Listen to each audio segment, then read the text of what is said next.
കിട്ടാത്ത ഒരനുഗ്രഹവും ഈ ലോകത്തിലില്ല.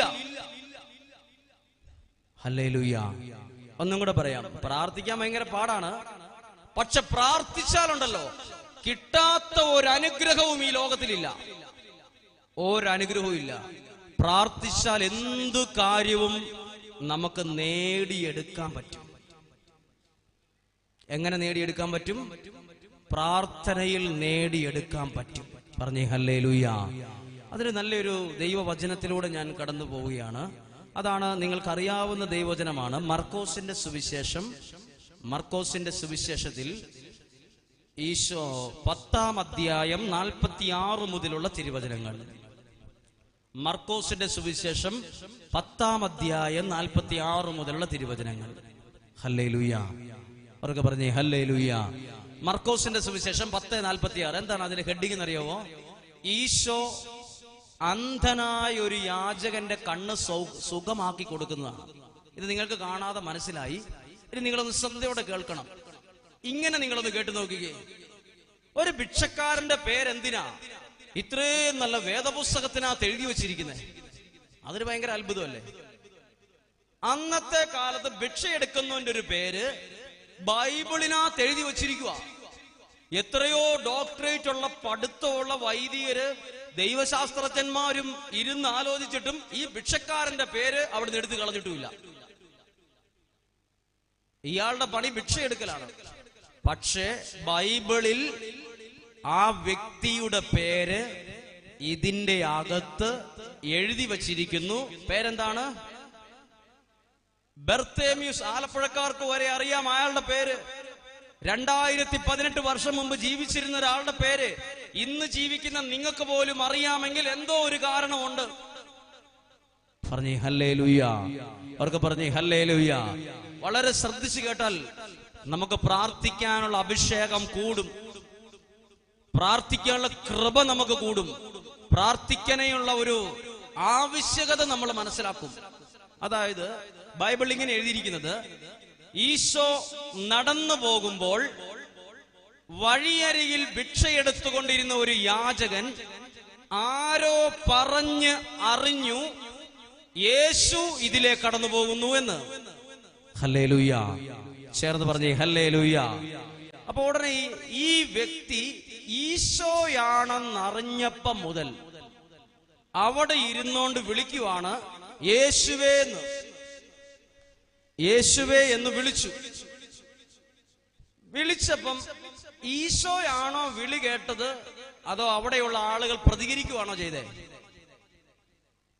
വഴിയരികിൽ ഇരിക്കുന്ന ഒരാൾ യേശുവേന്ന് വിളിച്ചപ്പം ഈശോയോട് കൂടെ ഉണ്ടായിരുന്ന ആളുകളെല്ലാം കൂടെ അവന്റെ എതിരെ തിരിഞ്ഞിട്ട് അവന്റെ വാ അടപ്പിക്കാൻ നോക്കി. ഇന്നും അങ്ങനെയാണ്. എന്നും പ്രാർത്ഥിക്കുന്ന ഒരാൾ നമ്മുടെ നാട്ടിലുണ്ടെങ്കിൽ എല്ലാരും കുതിര കയറുന്ന അയാളുടെ പുറത്തേക്കായിരിക്കും. എല്ലാം കളിച്ച് കെണിച്ച് അവന്റെ തലയിൽ വെക്കും. നമ്മുടെ എല്ലാം പരിശ്രമം അയാളുടെ പ്രാർത്ഥന എങ്ങനെ ഇല്ലാതാക്കാം, അയാളെ എങ്ങനെ ശാസിക്കാം. ഇതുപോലെ ചിന്തിച്ച ഒരു കൂട്ടം ആളുകൾ അവിടെ ഉണ്ടായിരുന്നു. അവര് ചോദിക്കണം, മിണ്ടാതിരിക്കാൻ പറഞ്ഞു അവരോട്. ഇവർക്ക് എന്നാ ഛേദം? അയാൾ അവരെ അല്ലല്ലോ വിളിച്ചത്, യേശുവിനെ അല്ല വിളിച്ചത്. ഇനി എന്നെ സ്വാധീനിച്ചൊരു കാര്യം പറയട്ടെ. ഈശോ ഒരിക്കൽ പോലും പറഞ്ഞില്ല മിണ്ടാതിരിക്കടാ അവിടെ, നീ എന്തിനാ ഒച്ച വെക്കുന്നേ? ഈശോ പറഞ്ഞില്ല. ഈശോയുടെ കൂടെ ഉണ്ടായിരുന്ന ആൾക്കാരെ പറഞ്ഞുള്ളൂ. അതിന്റെ അർത്ഥം എന്താ? ഈശോ പ്രാർത്ഥിക്കുന്നതിന് സപ്പോർട്ടാണ്. ഹല്ലേലൂയ. ഒന്നും കൂടെ കേട്ടെ. ഈശോ പ്രാർത്ഥിക്കുന്നവരെ ഈശോ എപ്പോഴും സപ്പോർട്ട് ചെയ്തുകൊണ്ടിരിക്കും. അവരെ ഒരിക്കലും തളർത്തില്ല, മിണ്ടാതിരിക്കാൻ പറയില്ല. മനുഷ്യര് തളർത്തും. ഇത് നിങ്ങൾ ആരെങ്കിലും പ്രാർത്ഥിക്കുന്നവരോ പ്രാർത്ഥനാ ഗ്രൂപ്പിലുള്ളവരോ ഒക്കെ ഈ ദൈവവചനം കേൾക്കുന്ന ആൾക്കാരാണ്. നിങ്ങളുടെ വീട്ടിലുള്ളവർ തന്നെ പറയും, നിങ്ങളുടെ അയൽവാസികൾ പറയും, നിങ്ങളുടെ പള്ളിക്കാർ ചിലപ്പോൾ പറയും, നിങ്ങളുടെ പഞ്ചായത്തിലുള്ളവർ പറയും, നിങ്ങളുടെ ഒരു പ്രാർത്ഥന എവിടെ എപ്പോഴും ഈ പ്രാർത്ഥന എന്ന് പറയുന്നത് ഓടുന്നേ. നമ്മുടെ വായ അടപ്പിക്കാൻ നോക്കും. ഇവിടെ ഈ വ്യക്തി ഇവര് പറഞ്ഞ കേട്ടിട്ട് പ്രാർത്ഥന നിർത്തിയായിരുന്നെങ്കിൽ വല്ല അത്ഭുതം നടക്കുമായിരുന്നോ ഇല്ലയോ? ആദ്യം തന്നെ പ്രാർത്ഥിച്ചപ്പോൾ ആൾക്കാർ പറഞ്ഞു മിണ്ടാതിരിക്കാൻ. ഇവരുടെ അഭിപ്രായം കേട്ടിട്ട് നമ്മുടെ പ്രാർത്ഥനാ ജീവിതം നിർത്തിയാൽ ഒരു കാര്യം ആത്മാവിൽ പ്രവചിക്കുന്നു. മനുഷ്യരുടെ വാക്ക് കേട്ട് നമ്മുടെ പ്രാർത്ഥനാ ജീവിതം നമ്മൾ കളഞ്ഞാൽ നമ്മുടെ ജീവിതത്തിൽ ദൈവത്തിന്റെ കരം നമുക്ക് വേണ്ടി ചലിക്കില്ല. പറഞ്ഞേ ഹല്ലേലൂയാ.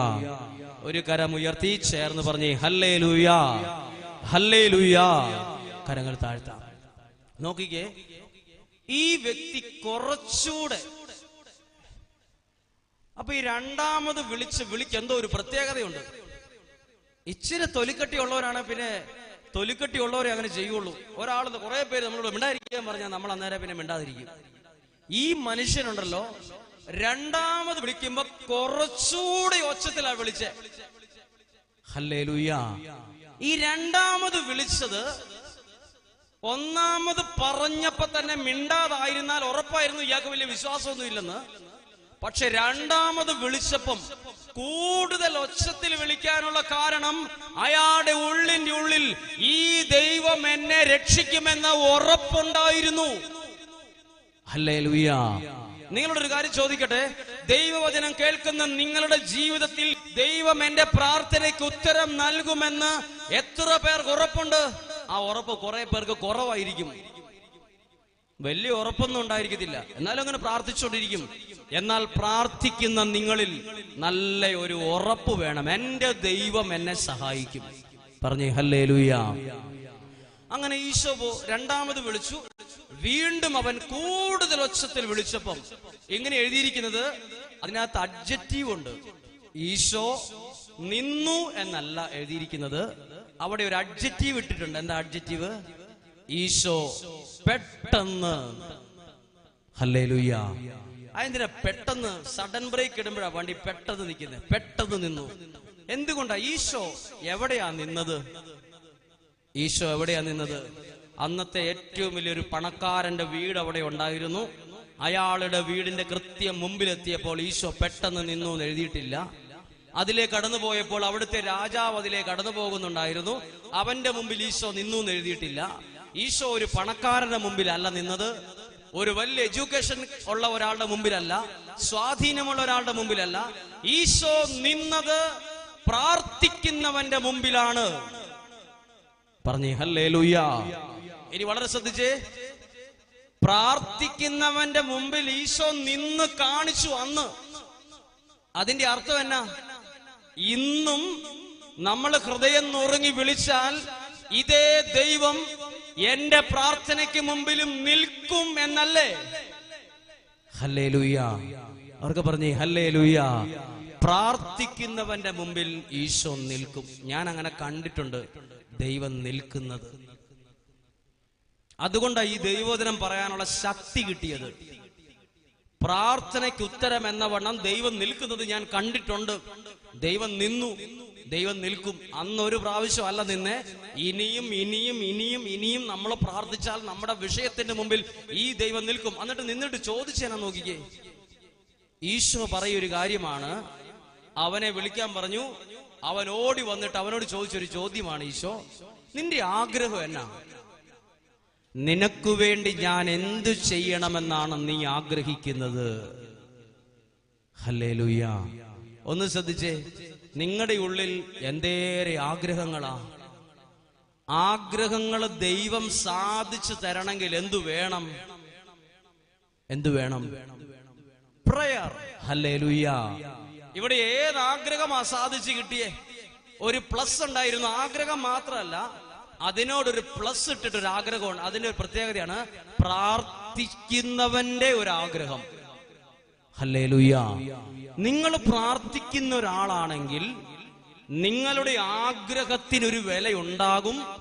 ദൈവം നിങ്ങളോട് ചോദിക്കും, നിന്റെ ഏതാഗ്രഹം? ഇപ്പോൾ ദൈവവചനം കേൾക്കുന്ന പ്രിയപ്പെട്ടവരെ, നിങ്ങളുടെ ഏതാഗ്രഹത്തിന്റെ മേൽ ദൈവം ഇടപെടണമെന്ന് നിങ്ങൾ ആഗ്രഹിക്കുന്നേ? നിങ്ങളൊരു പക്ഷെ നിങ്ങളുടെ ആഗ്രഹം നിങ്ങളുടെ മക്കൾക്കൊരു നല്ല ജോലിയായിരിക്കും. ഇത് നിങ്ങൾ ആഗ്രഹിച്ചിട്ട് കാര്യമില്ല. അതിന്റെ തൊട്ട് പുറകിൽ നിങ്ങൾക്ക് നല്ല ഒരു പ്രയറും കൂടെ വരുമ്പോഴാണ് നിങ്ങളുടെ ആഗ്രഹത്തെ ദൈവം ഏറ്റെടുക്കുന്നത്. പറഞ്ഞേ ഹല്ലേലൂയാ. ചേർന്ന് പറഞ്ഞേ ഹല്ലേലൂയാ.